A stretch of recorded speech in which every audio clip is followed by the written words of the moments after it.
السلام عليكم ورحمة الله وبركاته.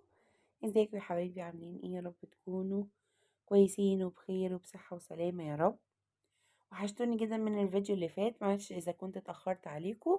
بس زي ما انتم شايفين المنظر بقى، كل سنة وانتم طيبين، داخل علينا رمضان. وان شاء الله يا رب يبلغنا الايام المفترجة ديت وداخل علينا وراه العيد بإذن الرحمن. ان شاء الله يا رب كده يجعله عيد سعيد عليكم ورمضان سعيد عليكم. بس انا كنت في حالة ميؤوس منها وما تسرش ابدا، زي ما انتوا شايفين كده. الشقة كانت جبت عليها واطية، قررت بقى بقالي كتير ما نضفتش، يلا بينا نعمل جو نظافة من الاول للاخر. روتين النهاردة كله حماسة ونشاط، وبإذن الله يفيدكم. ويلا بينا نشوفوا عملنا ايه. زي ما انتوا شايفين الدنيا والهرجلة بقى ومتبهدلة خالص خالص خالص، وانا طبعا كواحدة شغالة وعاملة وتعبانة جدا، فطبعا ما بقدرش ان انا اخلص حاجتي اول باول. زي ما انتوا شايفين المنظر والدنيا عاملة ازاي. جبت بقى تحت الترابيزات، تحت السراير بقى والستاير وزي ما انتوا شايفين الشبابيك، وكله كله كله كله جبت عليه وطي. بقيت تاخد كده خرطوم المية وشغالة في الشقة كلها. ودلوقتي زي ما انتوا شايفين صورت لكم قبل وبعد، بس علشان خاطر يعني ايه اوريلكم برضك الدنيا ماشية ازاي وزينة رمضان. خدت بقى كل حاجة، التلاجة والحيطان كلها مغسولة، والأرض والشبابيك وكله تحت السراير بقى ما خلتش. زي ما انتوا شايفين برضك، قلت اصور لكم المنظر بعد ما روقت ونضفت وسيقت اهو. زي ما انتوا شايفين بدأت دلوقتي ان انا خلاص بقى هرتب الانتريه بقى والصالة. زي ما انتوا شايفين كانت فيها كمية حاجات رهيبة، دي كنت مطلعاها كده وقلت الحاجة اللي انا مش عايزاها كلها استغنى عنها. زي ما انتوا شايفين ارض بتلمع ازاي، ديتور ودوني وكلور بقى وجو جامد قوي قوي قوي. والحمد لله بجد الواحد يا بنات لما آه بيجي عليه وقت كده مخنوق ومتضايق، اتاري الخنقه والمضايقه دي كلها بان هو ما عندوش وقت ان هو يعمل البيت، عايز يبقى قاعد في صورة افضل، عايز يجدد، عايز يغير. ف... فالواحد طبعا النفسية فعلا بتفرق لما ترتبي بيتك وتنضفيه. الدنيا بتفرق معاكي خالص خالص خالص. طبعا ده كنتوا شايفين اهو، زي ما انتوا شايفين كده قبل. بس بقى طبعا ايه، خلصت بس غسلت واحدة واحدة الحيطان بقى والشبابيك والدنيا كلها. ويلا بينا نشوفه بقى بعد ما نضفنا وروقنا وظبطنا. اول حاجة بدأت بيها المطبخ. تعالوا شوفوا بقى عملت فيه ايه. زي ما انتوا شايفين الأراموتال، السلك، الأرض شايفين بتلمع ازاي، الدولاب، البوتاجاز من جوه من بره، الحيطان، الشفاط، كله كله كله كله خلصناه اهو. بقى هدى يوم واحد ولا يومين تغني بقى عن فترة طويلة. ان شاء الله ندخل كده رمضان واحنا فرحانين ومبسوطين، ويجعله يا رب شهر الخير والبركة في كل بيت مصر يا رب ان شاء الله رب العالمين. زي ما انتوا شايفين كده اهو، روقت بقى الدنيا ولمعت طبعا الدنيا خالص. واخدت كده بقى بايه يعني، بالكوز بقى بتاع المية، واضرب في كله بقى، في كل الحيطان وفي كل حاجة. صدقوني ذروات المية دي اللي بتحسسك ان انت نضفتي.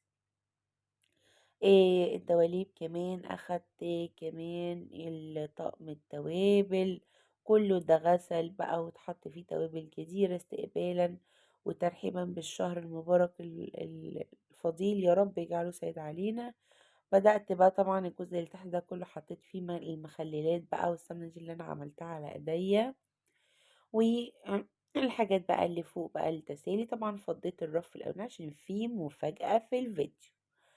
فقلت بقى شلت بقى الحلل اللي ملهاش لازمة. طبعا بقالي فترة متجوزة فكان في حاجات كتير ملهاش لازمة، نزلتها بقى لوقت كده معين، وقلت بقى نفرش كل جديد استقبالا بالشهر الفضيل. وادي المفاجأة. المفاجأة بقى زي ما انتوا شايفين كده، امي ربنا يخليها لي يا رب ويديها الصحة وطولة العمر. إيه لما جيت اقرر اجيب طقم حلل، شرط عليا بطقم تيفال. واحنا طبعا عارفين تيفال مش نوفال ولا تروفال، ده التيفال الأصلي، تيفال زهران الفرنسي زي ما انتوا شايفين العلامة ميد ان فرانس. فطبعا الحاجة النظيفة هتجيبيها وانت مطمنة، بتبقى حامية شوية في سعرها وبتبقى برضك اوفر قوي، بس تعيش معاكي العمر وربنا يديك الصحة وطولة العمر يا ست الكل. فالحمد لله لقيت بقى مامتي فاجأتني بالطقم التحفة الخطير ده، وانا بجد فعلا كنت محتاجاه. زي ما انتوا شايفين كده، دي طبعا اللي فيه ده توزيع للحرارة، وجايباه من فوق بايركس عشان خاطر يظهر لي الاكل. وفي كده منفذ للتهوية. العلامة الحمراء اللي في النص دي بتقول لي الجودة بتاعة الطقم، لان طبعا لما بتحط على النار بتحطي بيقولك الحلة جاهزة ازاي. لما تحطيه على النار النقطة الحمراء ديت بتبدأ انها يعني ايه توهج او تنور، فبالتالي يقولك ان انت كده جاهزة ان انت تطبخي فيها. طبعا بتستعملي بقى الايه، دي الحلل ودي المقاسات. بصوا مقاسات بسم الله ما شاء الله، شايفين الحلل عاملة ازاي؟ كل حلة يا بنات جاي معاها ضمان، كل حلة معاها ضمان. تخيلوا بقى ان كل حالة معاها ضمان، ومعاكي الضمان بقى لمدة 6 سنوات. لو في اي حاجة في الحلة او ايدك كسرت منك او غطا اتكسر منك، فانتي اوريدي بتغيريه بحاجة جديدة من اول وجديد. زي ما شايفين الطقم وشياكته وجماله، اللون كده الكشمير التحفة زي ما انتوا شايفين كده. هما مقاس 4 حلل بالظبط. وجبت بقى معاهم طقم كده سيليكون من النوع النضيف الأصلي، بيبقى بقى ايه على ستاند كده. طبعا ده انضف حاجة، ده لازم تجيبيه عشان خاطر ما تتجرحش معاكي، وتحافظي على الحاجة وتنضفيها زي ما انتوا شايفين. ربنا يخليها لي امي يا رب، ويديها الصحة وطولة العمر، وكل سنة وكل امهاتنا كلهم طيبين. وادي الطقم بعد ما فرشته، والحمد لله رب العالمين، الدنيا كانت زي الفل وعدت بسلام. ويلا بينا نشوف زينة رمضان. ندخل بقى على طول نشوف شقتنا كده بعد ما اتنضفت كده واتفرشت وبقت زي الفل. عذرا. دي عندي حبايبي كانت جاذبة، بس طبعا كانت مفتوحة، فبالتالي قلت لا لازم ان انا احط عليها المفرش الخيامية دوت هيبقى احلى. وادي صالتي بعد ما روقتها ونضفتها، وطبعا لازم كنت البس العفش علشان خاطر ما ايه ما يتبهدلش. طبعا بيبقى فيه عزومات وبيبقى فيه اكل كتير ان شاء الله وخير كتير، فبالتالي ما يتبهدلش مني. هو انا طبعا ما فرشتش السجاد لان انا كنت منشراه، يعني مدياله كده مشوراه في البلكونة، وكان لازم ياخد له يومين حلوين كده في الشمس. فزي ما انتوا شايفين كده، ده كده الصالون بتاعي. حطيت بقى، طبعا انا كنت جايبة قبل كده الستارة دي اللي هي الهلال والنجمة، فطبعا بتدي شكل حلو جدا. وكمان على الستارة بتاعة الصالون حاطة بقى فرع نور كده. دي بقى مبخرة بتبقى فيها كده، بتطلع ريحة حلوة كده على الشقة، بتبقى فيها زي ما انتوا شايفين كده. عاجبني اوي السمك اللي جواها ده، وبتشغل بنور كده وصوت خفيف اهو زي ما انتوا شايفين كده.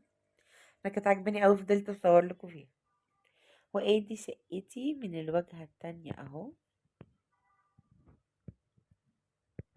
اهو بسم الله ما شاء الله، كلنا نصلي على النبي، اللهم صل وسلم وبارك على سيدنا محمد. ربنا يا رب يجعله شهر سعيد علينا.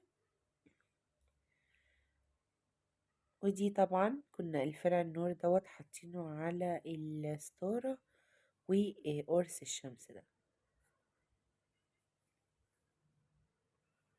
يلا بينا نشوف ايه كمان.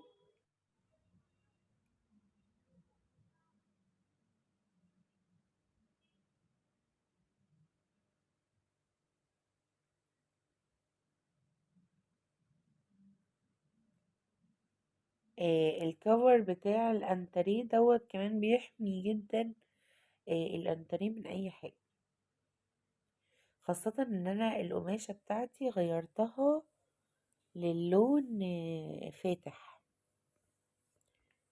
فكان لازم ان انا اغطيه. وده الصب بقى. طب حتى الورود بتاعتنا غسلناها برضك، مفيش حاجة سبناها خالص. تعالوا بقى نشوف البونسوار وحطينا ايه عليه.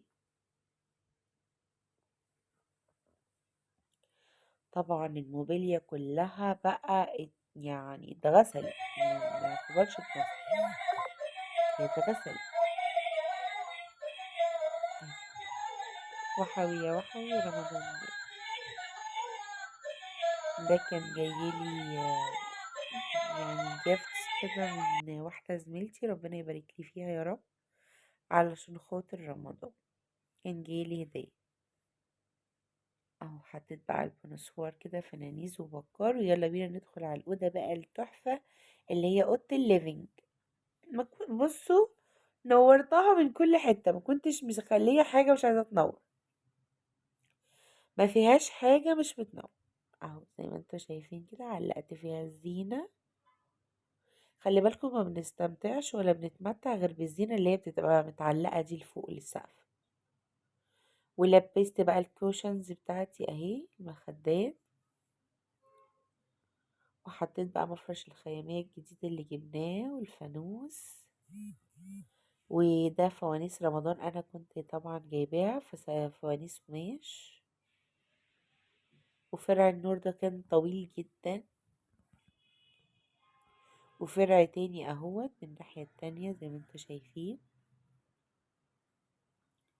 هتاخد بقى دور برد جامد، ده تعبه جدا.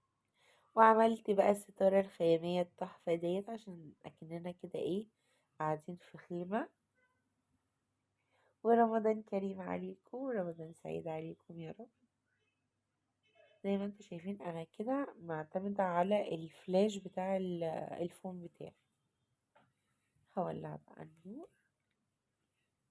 ودي الصولة بقى اهو، زي ما انتوا شايفين طبعا وريتها لكم قبل كده. رمضان سعيد عليكم، ويا ريت تنسونيش في لايك وشير وسبسكرايب، ويلا بينا ورينا افكاركم في